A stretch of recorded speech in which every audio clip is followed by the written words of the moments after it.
dia, ouvintes do Manhã Educativa.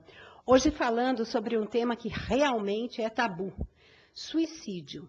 Esse fenômeno sempre foi e ainda continua sendo muito mal compreendido por toda a humanidade, apesar de estar presente em todas as culturas. E ele é visto e valorado ou desvalorizado de acordo com cada cultura. O Brasil é o 8º país, segundo a Organização Mundial da Saúde, em número de suicídios. Isso significa mais de 32 casos por dia.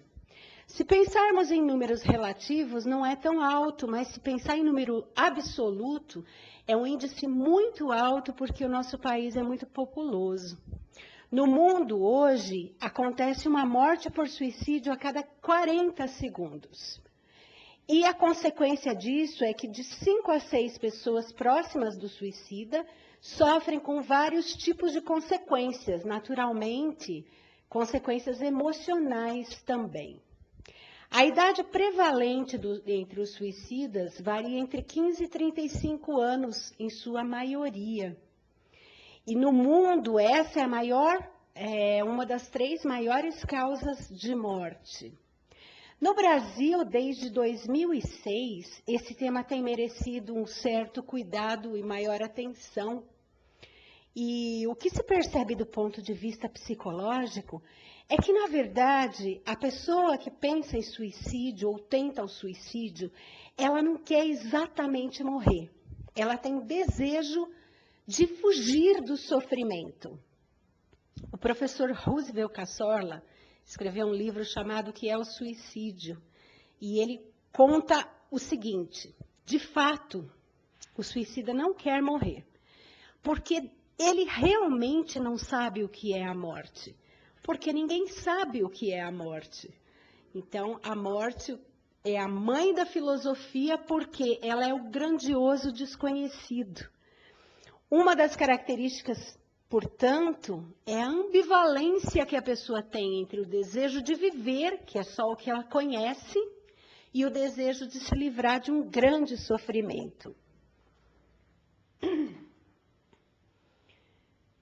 Grande parte das pessoas que tentam o suicídio, elas têm transtornos de humor, dentre eles a depressão, que tem sido um mal extremamente comum e crescente.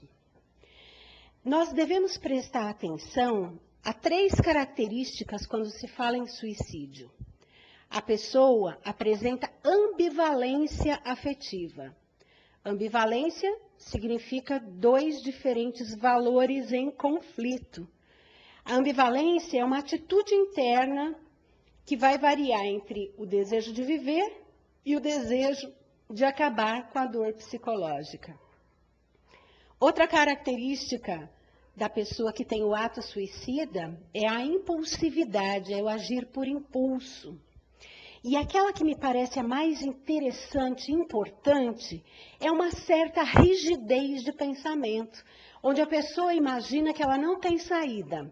Então, ela pensa por extremos, ou tudo ou nada. É como um pensamento em funil, onde ela se vê absolutamente sem saída, e é essa sensação a motivadora do ato suicida. Quando eu me deparo com pessoas que tentaram o suicídio e passado um tempo, elas podem dizer, puxa, que bom que não deu certo. Mas a gente compreende que naquele momento a pessoa não consegue pensar de outra maneira. Muito importante a gente prestar atenção a alguns mitos relacionados ao tema. Um deles é imaginar que quem quer se matar se mata e que o suicida não avisa antes. Normalmente, ele vai dar sinais antes de fazer a tentativa ou de conseguir consumar o ato. Então, ele dá sinais falando coisas do tipo, melhor seria morrer, eu não vejo mais motivo para viver, não vejo a hora de tudo terminar, não vejo saída. Então, ele vai dando dicas sobre seu estado emocional. Nós também podemos prestar atenção nos 4 Ds presentes no ato suicida, ou na tentativa do suicídio. É um da depressão, o D do desamparo, o D da desesperança e o D do desespero. O ato suicida não é nem um ato de covardia, nem um ato de coragem. É um ato decorrente da falta de luz no fim do túnel, da falta de ver saída para um problema. Isso significa que se a pessoa consegue uma ajuda profissional, ela tem que ser encaminhada para uma ajuda profissional, ela tem a chance de tentar olhar para o seu desespero de outra maneira. Por exemplo, descobrindo que ela já viveu problemas que pôde resolver. Então, aí a gente vai colocar em ação uma força de vida para que essa pessoa tenha uma oportunidade. Muito importante estar atento a esses sinais e não deixar de oferecer ajuda profissional.